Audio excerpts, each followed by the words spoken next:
Bismillahirrahmanirrahim. Fi qulubihim ing dalem atine wong kafir. Fi qulubihim ing dalem atine kafir apa maradun lara. Fazata mongko nambahi sapa Allah. Fazata mongko nambahi sapa Allah ing kafir. Sapa Allah bisa maradun ing sakit. Maradun ing sakit walahum lan iku tetep kedue kafir. Azabun utawi siksa. Alimun kang banget larane. Bima kanu sebab oleh ana apa kafir iku yak diguna padha gereh padha dustane sapa kafir. Wa idza qila lan lakane tenaturake capake langkung maring munafik la tusidu aja gawe kerusakan sira kabeh fil arti ing dalem bumi kalu mongko padha ngucap sapa munafik innama nahnu angin pestine utawi ingsun iku muslihuna gawe bagus kabeh ala eling-eling inna satemene wong munafik ya munafik iku al-musiduna wong kang gawe kerusakan kabeh balakil la tashuruna balakil la yashuruna tapi ini orang krasa sapa munafik kabeh.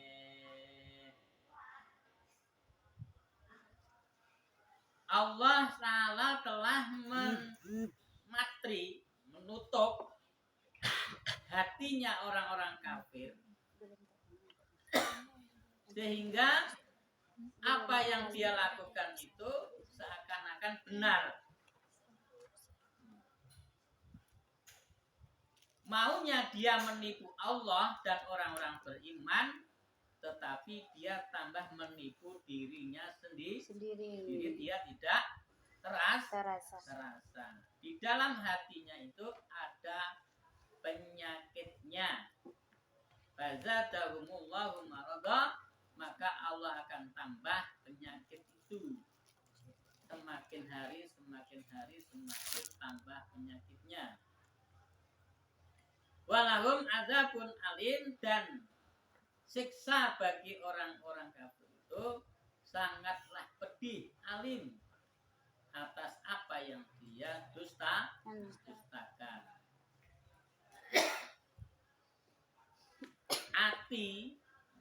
Ati boleh lara, sakit hati atau hati yang sakit. Kalau hati yang sakit berarti memang hatinya itu ada penyakitnya. Tapi kalau sakit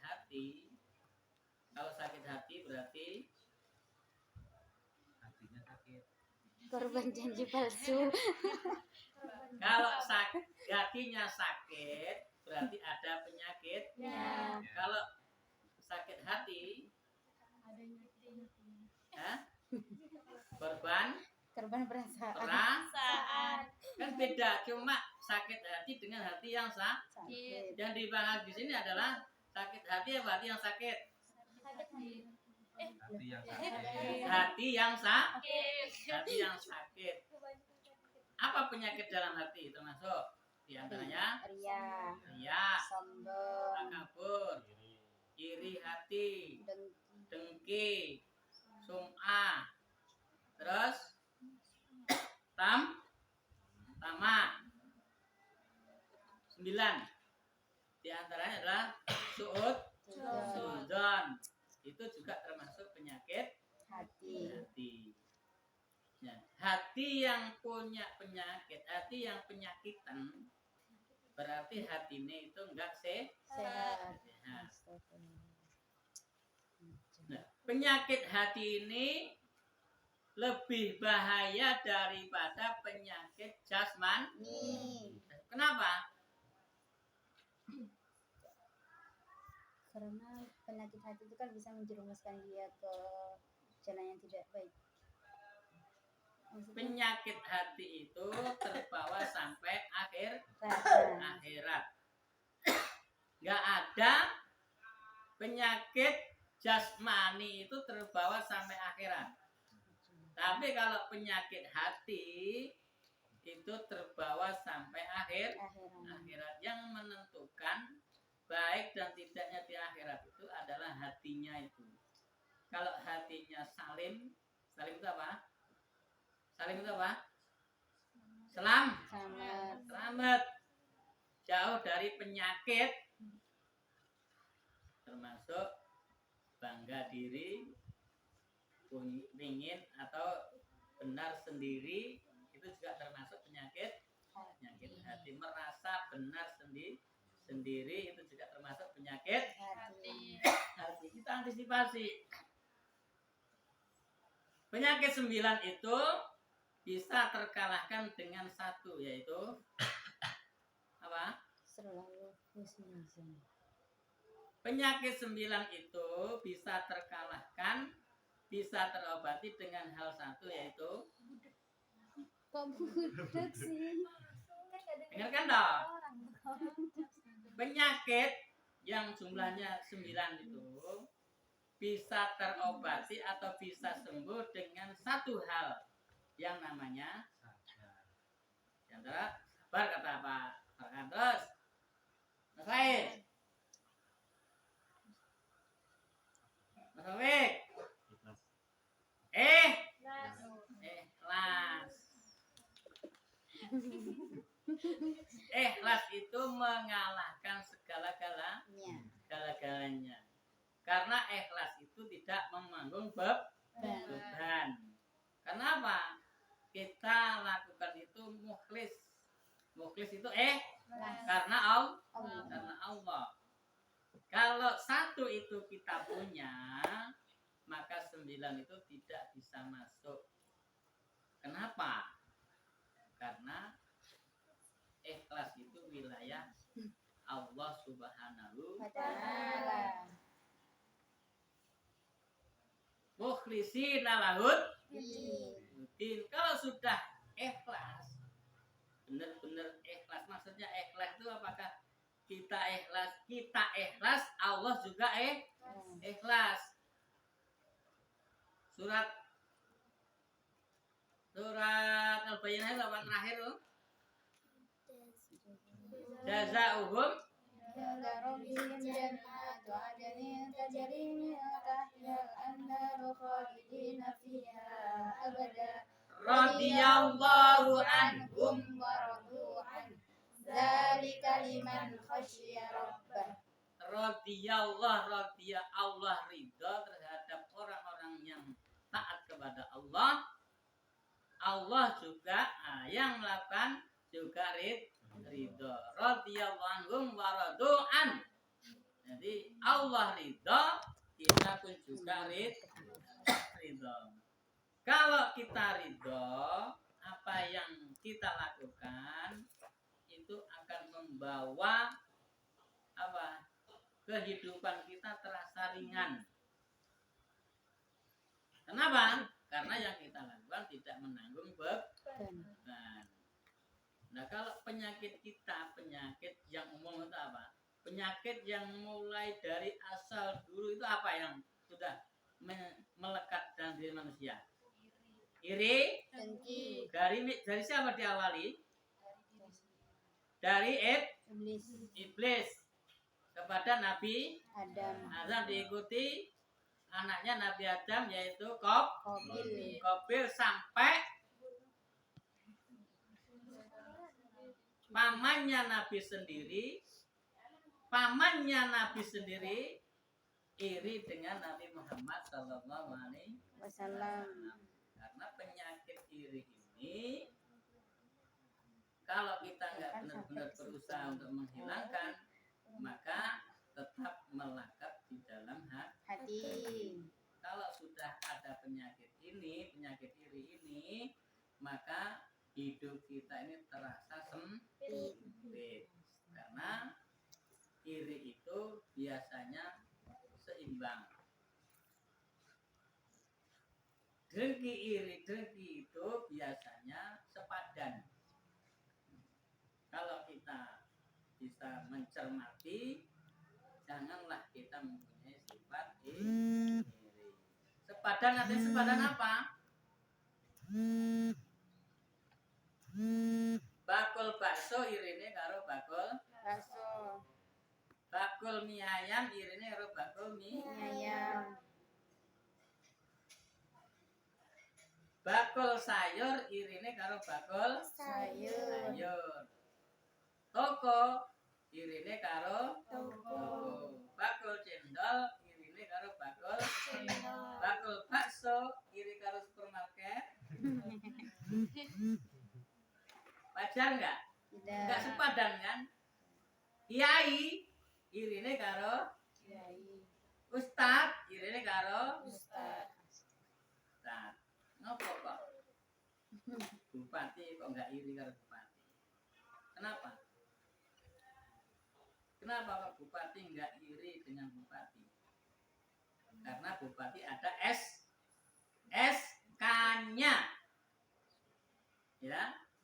Tapi siapa yang iri dengan bupati? Siapa yang iri dengan bupati? Orang yang pantas merasa jadi bupati. Nah, itu. Ingat itu. Orang yang merasa pantas jadi bupati itulah orang yang iri dengan bupati. Tapi kalau sudah jadi bupati nggak akan iri karena ada SK-nya. Nah, penyakit iri ini sudah menjamur kepada seluruh manusia dari mulai iblis menggoda Nabi Adam sampai sekarang ini namanya iri hati tetap ada. Sekarang saya bertanya, ada murid ingin menyontoh gurunya. Gurunya sholatnya rajin, tahajudnya rajin. Terus murid itu ingin mencontohnya, ingin menirunya, itu apa namanya? Apa namanya? Iri itu perbuatan jelek.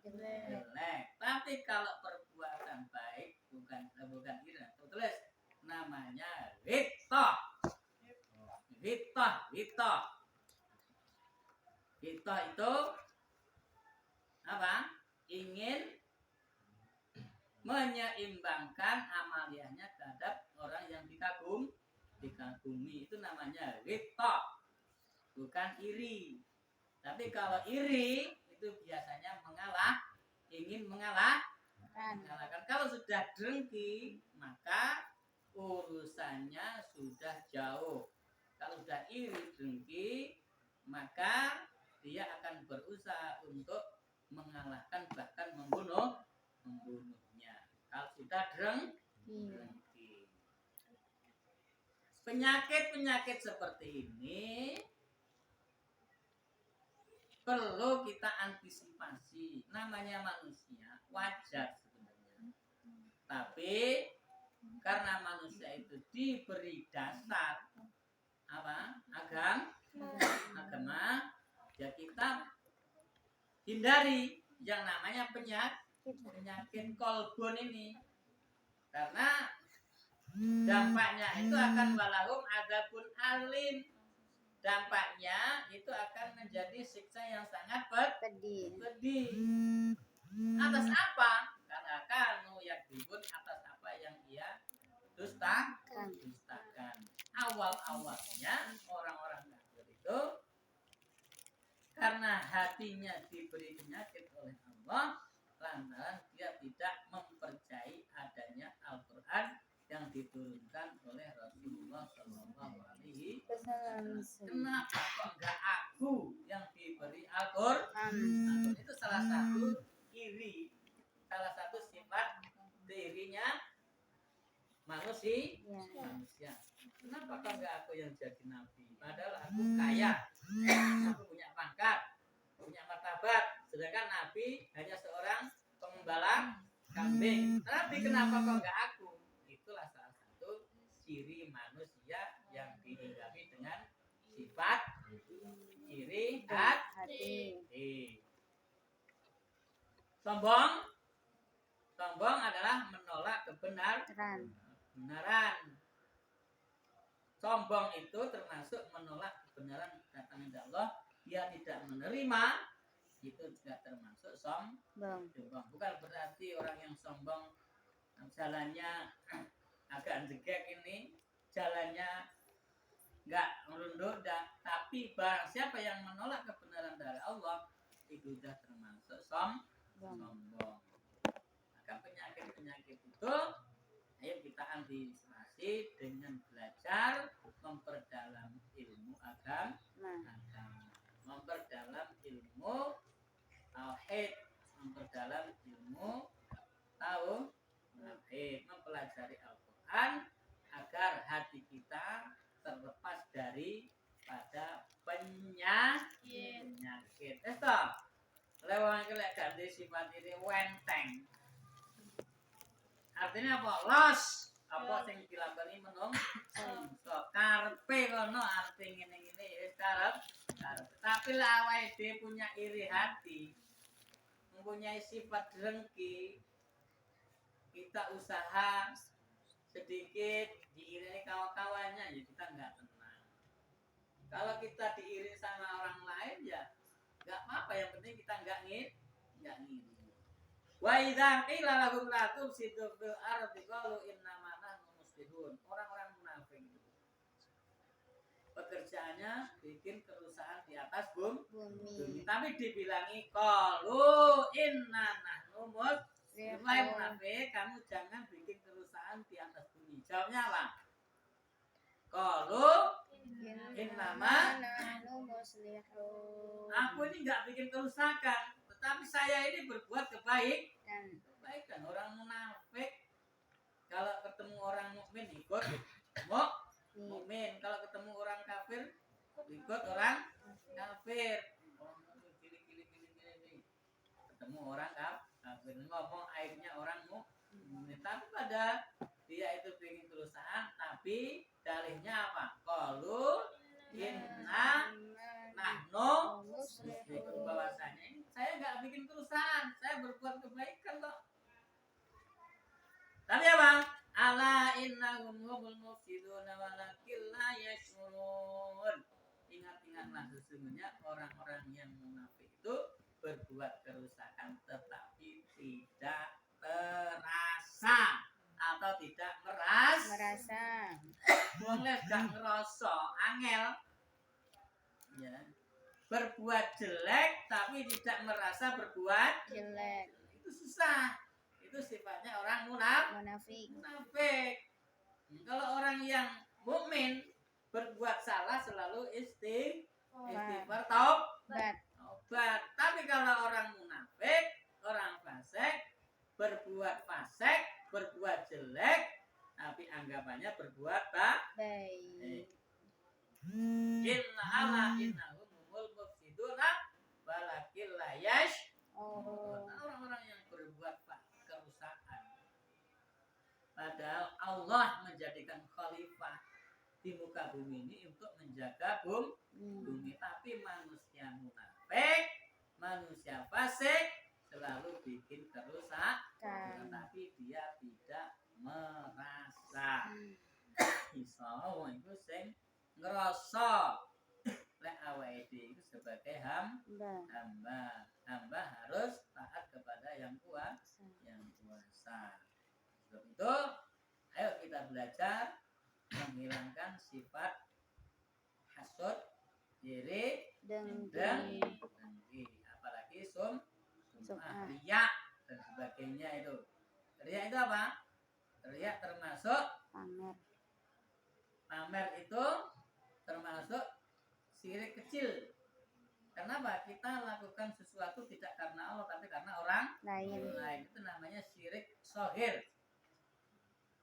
Syirik besar kita menyembah kepada matahari, batu, gunung, itu syirik kabir. Syirik shahir kita termasuk riya.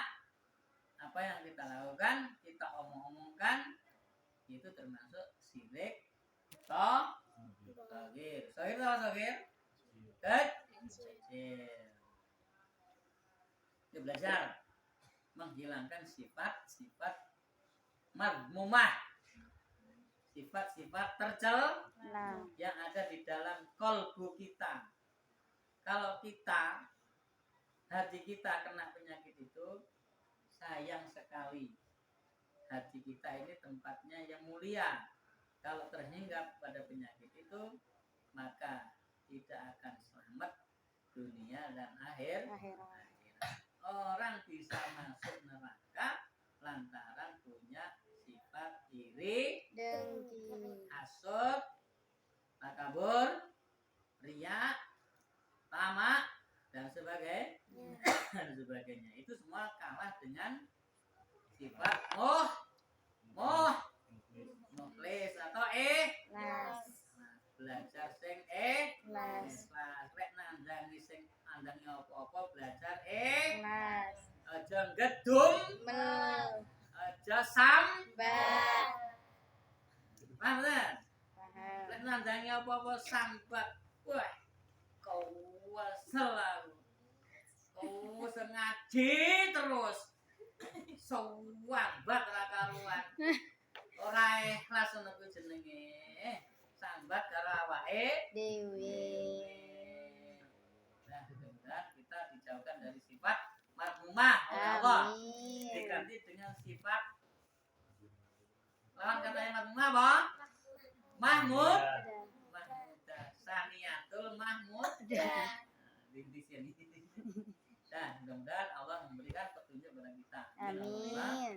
Bismillahirrahmanirrahim. Subhanakallahumma wa bihamdika asyhadu an la ilaha illa anta astaghfiruka wa atubu ilaik. Assalamualaikum warahmatullahi wabarakatuh. Waalaikumsalam warahmatullahi wabarakatuh.